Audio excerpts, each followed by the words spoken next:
కాలభైరవ, నీవు శివుడి పుత్రుడు కనుక శివుడితో సమానవుడు.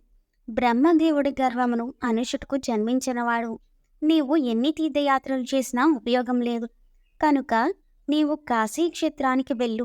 కాశీక్షేత్రంలో అడుగుపెట్టినంతనే నీ బ్రహ్మహత్య పాతకం భస్మమైపోతుంది అని సలహా ఇచ్చాడు. దీనితో కాలభైరవుడు కాశీనగరానికి చేరుకోవడంతోని బ్రహ్మహత్య పాతకం తొలగిపోగా బ్రహ్మకపాలాన్ని కాశీలో పూడ్చిపెట్టాడు. బ్రహ్మకపాలం పూడ్చిపెట్టిన చోట ఏర్పడిన తీర్థమే నేటి కాశీ క్షేత్రంలోని కపాలమోక్ష తీర్థం.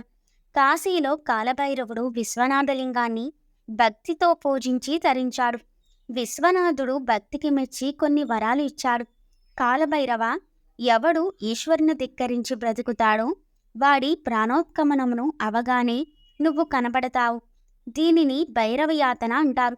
అప్పుడు జీవుడు నిన్ను చూసి హడలిపోతాడు. కానీ ఎవరు నీ గురించి వింటారో, శివాలయమునకు వచ్చినప్పుడు ఎవరు కాలభైరవుడి యందు శిరస్సు వంచి నమస్కరిస్తారో వాళ్ళ పాపమును నీవు తీసేయి.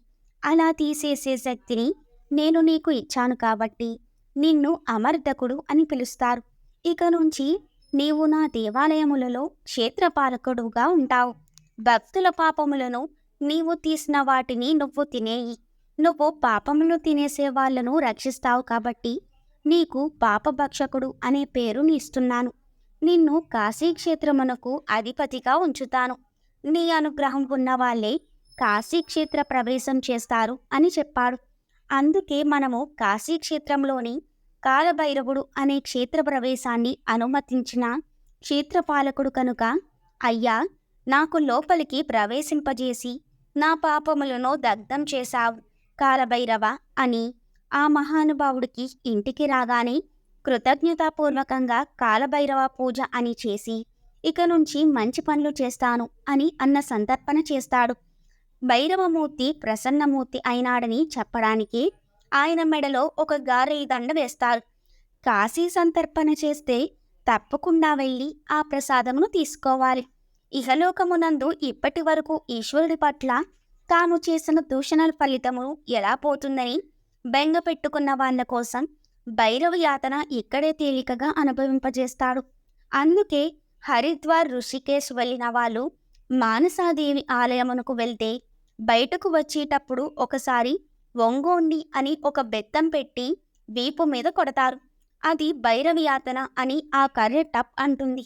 అక్కడితో పాపాలు పోతాయి.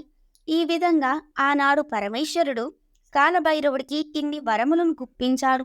ఆ మూర్తే ఇప్పటికీ మనకి ప్రతి శివాలయంలో ఆయన ఈశ్వర ఆజ్ఞను ఔదలు వచ్చినవాడు కనుక మహానుభావుడు కాలభైరవ స్వరూపంతో ఉంటాడు. ఆయన భక్తుల పాలిట కొంగు బంగారం. ఎవరు ఈశ్వర ధిక్కారం చేస్తాడో వారి పాలిట భైరవ దర్శనంగా భయంకరంగా కనబడతాడు. కాబట్టి ఆ కాలభైరవ స్వరూపం అంత గొప్పది. మేము కాశీ వెళ్ళాము, మాకు ఇంట ఏ భయమూ లేదు అని చెప్పడానికి ఒక నల్లతాడును రక్షగా కూడా కట్టుకుంటారు. కాబట్టి ఇన్ని రూపములుగా ఆ కాలభైరవ స్వరూపం ఆనాడు ఆవిష్కరించబడింది. ఎవరు ఈ కాలభైరవ స్వరూపంను గురించి వింటున్నారో, భక్తితో ప్రణమిల్లుతున్నారో, ఒకసారి నమస్కరిస్తున్నారో అటువంటి వారు శివానుగ్రహాన్ని పొందుతారు. కాలభైరవుడు వాళ్ళని ఇబ్బంది పెట్టడు. వాళ్ళు ఎప్పుడు ఎంతో సంతోషంగా సుఖంగా ఉంటారు.